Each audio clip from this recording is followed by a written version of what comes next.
Ang nakalulungkot sa panahon ngayon, tila dumarami pa lalo ang kaso ng kagaya ng kay Elaine o yung tinatawag na teenage pregnancy. Katunayan, ayon sa Philippine Commission on Women at Council for the Welfare of Children, isang babaeng Pilipino edad 15 hanggang 19 na taon ang nanganganak kada 2.5 minuto. At ayon sa Department of Health, ang National Capital Region o NCR ang pinakamataas daw ang kaso ng teenage pregnancy sa lungsod ng Navotas, partikular na sa Barangay Tangos. Mula Enero nitong taon lang, nakapagtala na sila ng 138 kaso. Kabilang na sa bilang na ito ang 15 anyos pa lang na si Faye. Kabuwanan niya na ngayong Agosto. Kwento ni Faye, galing siya sa isang broken family. Kaya ang kalinga ng kanyang hinahanap-hanap, natagpuan daw niya sa kaibigang si JC. Hindi po ako natakot na mabuntis ng bata. Yung hindi ko po naramdaman sa magulang ko, sa kanya ko po yung paparamdam sa magiging anak ko po. Ang ama ng dinadala ni Faye, si JC, 15 anyos lamang din.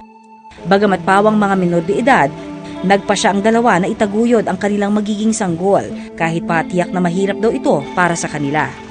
Nagalangan din po sa edad. Pero nangyari na kasi, pinandigan na lang po. Kasi masama po kasi pag tinakbuhan yung magagalit din po kasi magulang ko . Pero sa totoo lang, ang teenage pregnancy ay hindi lang issue sa lipunan, kundi maging sa kalusugan. Paliwanag ng ating resident obstetrician gynecologist na si Dr. Raul Quillamor, hindi pa kasi fully developed ang katawan ng isang menor de edad gaya ni Faye, kaya madalas nauuwi raw ito sa malnutrisyon at preterm labor, kung saan isinisilang ang isang bata na kulang sa buwan. Kung premature yung baby, maliit yung baby at yung baga niya ay hindi pa masyadong mature for that baby to survive outside the uterine environment. So, malaki ang gastos ng pamilya. Sa nanay naman, malaki din ang chance ng preeclampsia. Yung ibig sabihin ng preeclampsia, tumataas yung blood pressure nila during pregnancy. Pwede ring makakaroon sila ng gestational diabetes, ibang tumataas yung blood sugar during pregnancy. Para sa mga kagaya ni Faye na malapit ng maging teenage mom, may ilang payo si Dr. Q para sa ligtas nilang pagbubuntis. Una, kumain ng tama para may sapat na nutrisyon ang ina. Pati na rin ang sanggol sa kanyang sinapupunan. Magandang paglihian ang mga prutas dahil hitik ito sa iba't ibang vitamins and minerals. Makabubuti rin ang pag-inom ng iron supplement para magkaroon ng sapat na red blood cells ang ina, pati na rin ang kanyang dinadalang sanggol.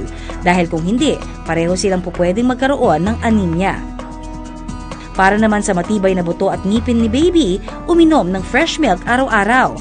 Mayaman kasi ito sa calcium and protein.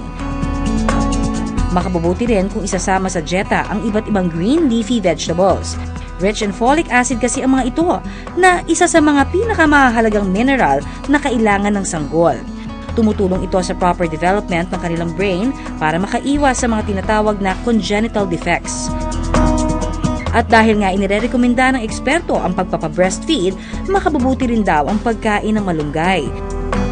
Bukod sa dami ng taglay nitong vitamins and minerals, itinuturing din galactagogue ang malunggay o yung bang nakatutulong para dumami ang supply ng gatas ng isang ina.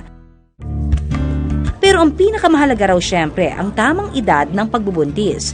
Dapat daw nasa mid-20s na ang isang babae para handa na ang kanyang katawan sa mga pagbabagong kaakibat ng pagdadalang tao. Kung sakali namang malagay sa ganitong sitwasyon ng ating anak, bilang magulang, dapat gabayan natin sila sa kung ano ang nararapat gawin. O kaya ilapit natin sila sa isang healthcare provider, psychologist o social worker para sa karagdagang suporta. Oo nga't biyayang maituturing ang pagkakaroon ng anak, pero hindi ba't mas maganda kung ito'y planado at pinaghahandaan? Dahil kung tayo'y padalos-dalos, baka disgrasya ang kahinatnan.